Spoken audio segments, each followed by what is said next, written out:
In 2025, something strange happened in the world of crypto. According to the FBI, cryptocurrency investment fraud became the highest source of financial losses to Americans, with 7.2 billion in reported losses. But that number doesn't tell us the whole story. Because there's a difference between saying people are losing billions to crypto scams and saying crypto itself is a scam. So which one are we actually looking at? To find out, we need to go past the headlines and look at what these scams actually look like. So what does one of these scams actually look like? A real SEC case gives us a pretty good place to start. The SEC alleged that people behind CoinW6 approached potential investors through LinkedIn and Instagram, then continued conversation through WhatsApp.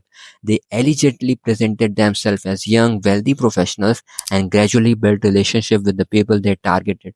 They kept talking. Slowly, that stranger started feeling less like a stranger. And then, somewhere in those conversations, the topic of money came up. That's when the investment opportunity entered the picture. According to the SEC complaint, victims were convinced to open accounts on what appeared to be a crypto trading platform. The platform claimed investor could earn returns through activities such as crypto staking, mining, and yield farming. And then something happened that made the whole story look even more believable. The numbers started going up. The account showed investment, it showed profit, it showed balance that appeared to be growing. But according to the SEC's complaint, those investment, profit, and account balances were fictitious. So from victims' perspective, everything seemed to be working. The platform showed their money growing until they tried to take it out. According to the SEC's allegation, that's when victims were asked for additional payment, including supposed tax or fees. The screen was showing profits that, according to the SEC's complaint, never actually existed. And when investors tried to withdraw their money, the excuses began.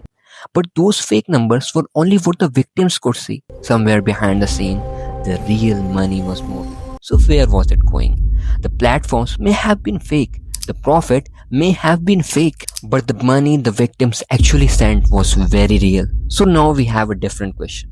If someone sends cryptocurrency to a scammer, that their money simply disappear? Not exactly. The FBI says cryptocurrency transactions are permanently recorded on publicly available blockchains. That means investigators can trace transactions and follow the movement of funds. And this is where the crypto gets interesting. The same system that can make a payment difficult to reverse also leaves a record of the transaction. You can see the movement of the money. But seeing where it went isn't necessarily the same thing as getting it back. The FBI notes that tracing cryptocurrency can become more difficult when funds move through exchanges in other jurisdictions, particularly where anti-money laundering controls may be weaker. So the money isn't simply invisible, it's traceable, but traceable doesn't always mean recoverable. And that raises the next question. If the blockchain itself isn't hiding the transaction, is crypto really the thing making these scams possible? Up to this point, the evidence gives us a pretty ugly picture. People are being targeted. Fake platform can make imaginary profit look real.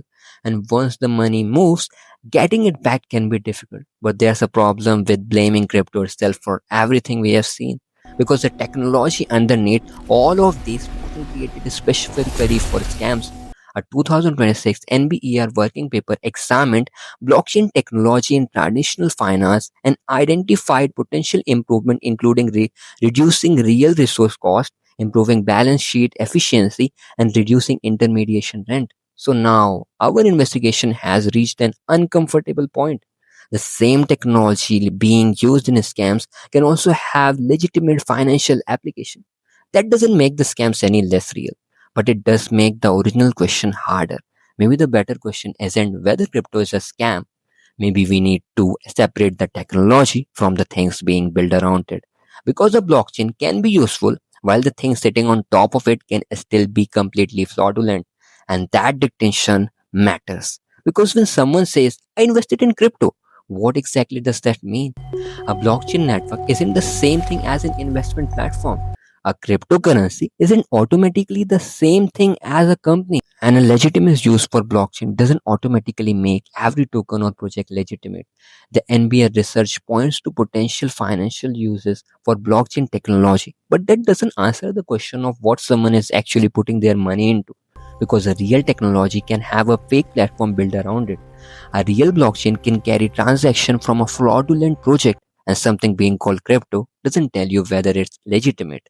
At this point, we have separated several things that are easy to lump together: the underlying technology, the asset built on top of it, speculation around those assets, and fraudulent scheme that use the system. And that distinction gives us a much better way to look at the original question. Because if all these things are simply called crypto, it's easy to blame the technology for problems that may actually come from the way it's being used. So after following the money, looking at how these scams actually work, and separating the technology from the people exploiting it, we are finally back where we started. Is crypto a scam? If by crypto we mean the entire technology, the evidence we have looked at doesn't support that conclusion. The NBA research we examined points to potential users for blockchain technology in finance, including reducing certain costs associated with financial transaction and intermediation. But there's another side to this. The FBI recorded 7.2 billion in reported losses from cryptocurrency investment fraud in 2025. The SEC has documented a case where a fake crypto platform allegedly displayed frictional investment and profit, while the FTC says cryptocurrency payment typically aren't reversible. Those problems are real, but they are not the same thing as proving that the entire technology is fraudulent. Crypto isn't one single thing, and that's where the whole debates get complicated. That's the underlying technology, the asset built on top of it, the speculation surrounding those assets, and the people who use the system to commit fraud. A legitimate technology can still become the foundation for questionable investment, reckless speculation, and outright scam. So, no, the evidence doesn't let us honestly say crypto is one giant scam. But it also doesn't let crypto hide behind the technology. Because when someone asks you to put their money into crypto, the important question isn't simply whether crypto is legitimate. It's what you are actually trusting, who you are trusting, and where your money actually going. And maybe that's the most honest answer this investigation gives us. Crypto isn't automatically a scam, but calling something crypto doesn't make it legitimate either.